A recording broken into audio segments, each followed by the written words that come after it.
Evangelho de Marcos. O Evangelho de Marcos eu queria começar com você a partir do capítulo 1, do versículo 1 ao versículo 8. A boa notícia que fala a respeito de Jesus Cristo, Filho de Deus, começou a ser dada como o profeta Isaías tinha escrito. Ele escreveu o seguinte: Deus disse: Eu enviarei o meu mensageiro adiante de você para preparar o seu caminho. E o profeta escreveu também: Alguém está gritando no deserto: Preparem o caminho para o Senhor passar. Abram estradas retas para ele.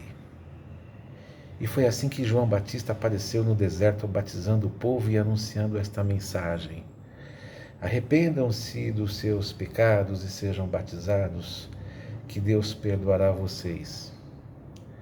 Muitos moradores da região da Judéia e da cidade de Jerusalém iam ouvir João.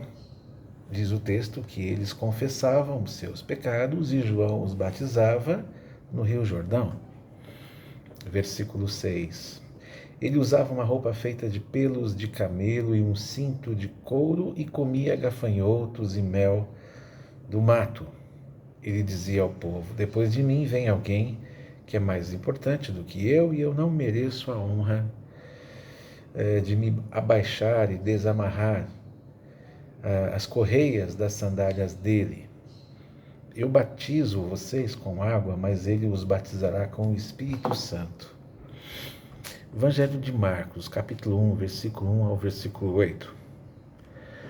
O Evangelho é de Jesus. É sobre ele. O texto é dele. Marcos ele não protagoniza o texto. Ele está anunciando sobre Jesus. Ele está falando de Jesus. Ele está anunciando a respeito de quem é verdadeiramente Jesus. Jesus Cristo, Filho de Deus. O profeta Isaías é citado, como a gente viu no capítulo 1, no versículo 2, né? Quando ele diz, como o profeta Isaías tinha escrito, e ele escreveu o seguinte: Deus disse, eu enviarei o meu mensageiro adiante de vocês para preparar o seu caminho. Voz do que clama no deserto, né? É João Batista, o sacerdote, aquele que verdadeiramente deve anunciar o Messias. E o Antigo Testamento traz a garantia de que o sacerdote deveria anunciar a vinda do Messias. É o que ele fez.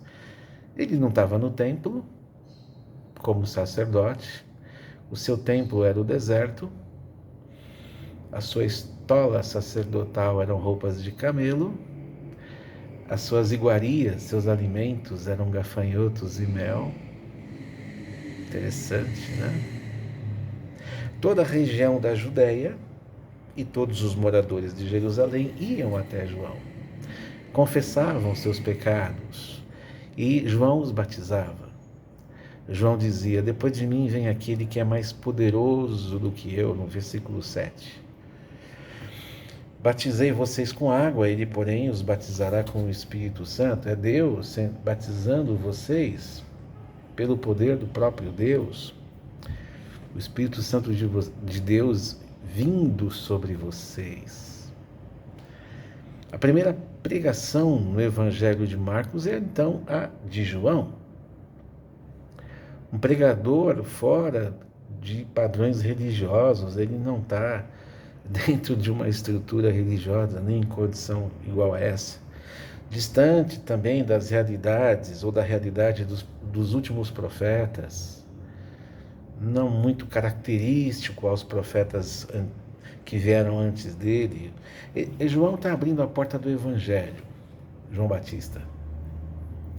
João está abrindo a porta do Evangelho e ele anuncia Jesus.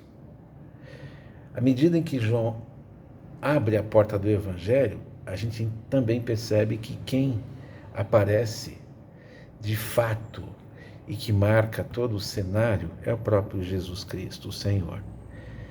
João Batista é o modelo para aqueles que se empenham na pregação do Evangelho, sem dúvida, né? Jesus reconheceu. Quem anuncia aqui o Senhor somente deve ser reconhecido pelo próprio Senhor. Então foi o que aconteceu. O Cristo, Filho de Deus, ele rouba a cena. É Deus mostrando que ele veio e que a figura mais importante desse cenário é ele mesmo. O início do Evangelho de Marcos não tinha que ser uma surpresa, porque a história já era razoavelmente conhecida. Alguns já conheciam a história sobre Jesus, o que ele tinha feito. Mas Marcos vem relatar aquilo que fica na memória e fica registrado para que aqueles que viessem depois pudessem, de alguma forma, perceber e experimentar aquilo que os apóstolos ouviram. Marcos está ouvindo de Pedro e está registrando. O início do Evangelho não tinha que ser uma surpresa, portanto, era conhecido, até porque os profetas anteriores a João Batista avisaram. O Evangelho ele foi previsto, os próprios profetas já anunciavam o grande dia, né? A surpresa está no retorno do Senhor. A surpresa não está no Evangelho.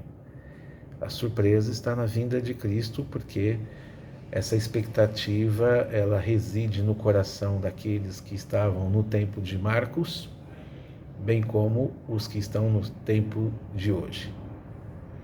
Nós aguardamos da mesma forma. João Batista iniciou a pregação, ele iniciou esse anúncio. O Senhor veio.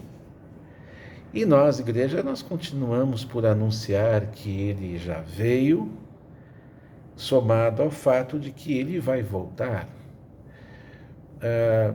Nós complementamos a mensagem de João Batista. João Batista estava dizendo, ele está vindo, ele está chegando, ele está aqui, ele aparece. E nós pegamos a mensagem de João, percebemos Jesus, guardamos a sua mensagem e dizemos, ele vai voltar. Agora, a gente na figura de João Batista, a gente está anunciando a sua volta. Não vai ter desculpa. Ele veio, houve perdão, houve remissão, houve salvação. A mensagem já foi dada desde os profetas.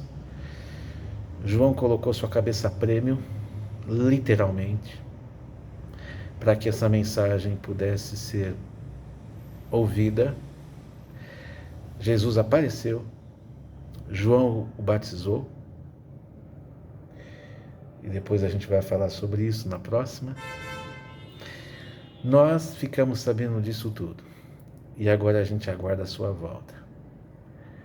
A nossa mensagem continua sendo a mesma de João, no sentido de que, olha, ele veio, ele esteve, ele falou com os seus no seu tempo, e ele disse que vai voltar, e vai ser trombeta assim, talvez maior, mais alta que essas buzinas. Ele vai voltar, e todo olho vai ver. A princípio João anunciou que ele viria, João o viu, os homens do seu tempo o viram, e nós vamos ver. Mas o Evangelho só está começando. Deus te abençoe, Deus nos abençoe, Deus conosco.